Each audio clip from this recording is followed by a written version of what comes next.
Welcome to my latest virtual desktop tutorial and settings guide for your Meta Quest 2, Quest 3, and 3S. I've helped well over 1 million people successfully set up virtual desktop. It's only gonna take a few minutes and your time matters, so let's get you set up for wireless PCVR. Step 1 is ensuring you buy and install the correct version of virtual desktop, which is the one from the Meta Quest store and not the Steam one, which won't work for wireless streaming. The correct one is linked below and includes a 10% discount, or you can just use code VRM to get 10% off any game or app on the Meta Quest store. Next, you'll need a Windows PC or laptop if you plan on playing PCVR games wirelessly through virtual desktop. It's highly recommended that your PC is wired via Ethernet cable to your router, but I'll get back to this in more detail in a minute. Let's first finish setting things up. For the Quest to see your PC, you'll need to download and install the free virtual desktop streamer app, which I've also linked below for your convenience. Now open up the streamer app on your PC and put your Meta username in this box here. With this, the initial setup is done. Next, it's time to make sure all the settings are dialed in on both the Quest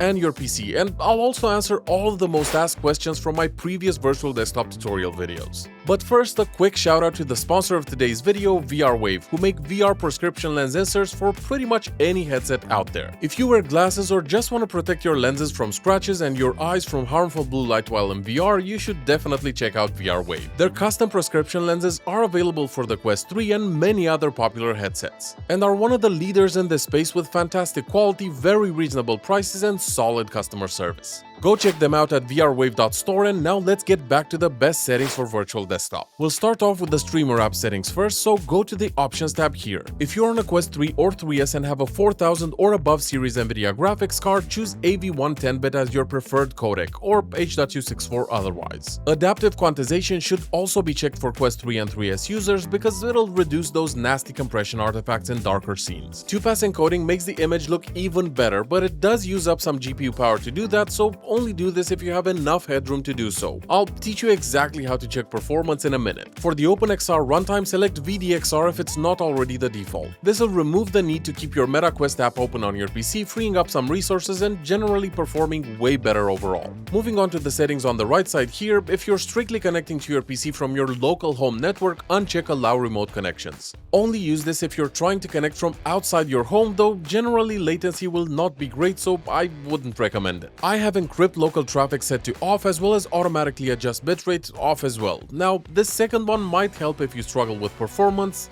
but again, we'll get to testing once we finish tweaking the rest of the settings. Decide if you want to start this with Windows. It'll essentially allow you to just pick up your headset and connect at any time if your PC is on without having to open up the streamer app manually. You can leave everything else on default. Now, in the latest version of VD, we also have this advanced tab, so let's have a look. This tab is used to crop your field of view, allowing you to gain some performance by rendering less pixels. This can be useful, but there are many other ways to fix performance, so I would generally recommend messing with these settings only as a last resort. Okay, your computer is now fully set up and good to go, so put the Quest on your noggin and open up Virtual Desktop. Your PC's name should pop up here and the Quest should connect automatically, but you can also just click to connect if it doesn't. Press the menu button on your left controller and this should pop up. First tab we'll look at is the most important one for PCVR gaming, the Streaming tab. In here, you first need to set up your VR graphics quality level, and it goes on a scale from potato to godlike. Anyway, this setting should be set automatically in most cases, but if it's not or you want to play around with it, make sure to use the right one depending on which graphics card your PC has. Next, we have the VR frame rate, and I'd recommend starting at 90 and only going up to 120 if your PC can handle it, but again, we'll get to performance tweaking very soon.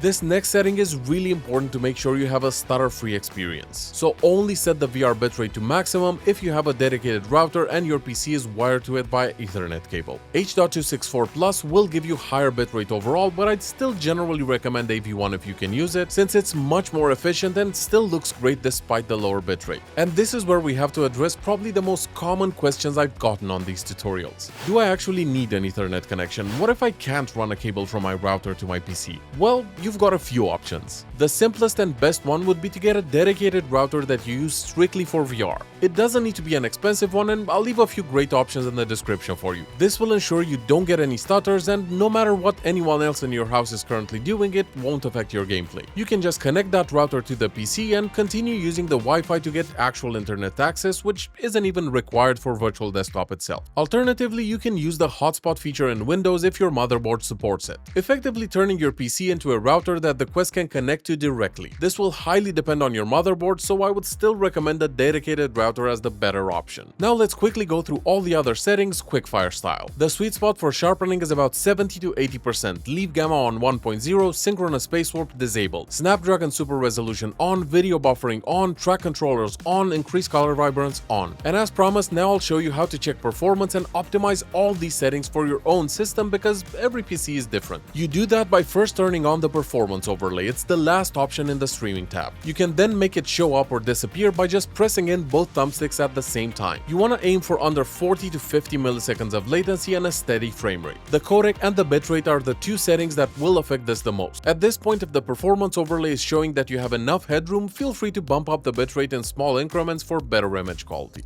Now let's talk about a few other settings that I think you'll find useful. In the settings tab, you've got desktop streaming related settings. Most of these are self-explanatory, but one I highly recommend turning off is use optimal resolution. This basically changes your actual monitor's resolution, and more often than not, it doesn't change it back when you quit Virtual Desktop. If you enjoy watching movies on your Quest, turn dynamic lighting to on. It looks really cool, especially in some of the cinema environments. And talking about that, you can pick between multiple different environments using the Environments tab up here. I really like the apartment one, as you can sit at the PC, on the couch, select the time of day. It's awesome. Virtual Desktop is now fully set up for wireless PCVR, but you can also check out these videos to enhance your Quest experience even more, and for any questions, comment below.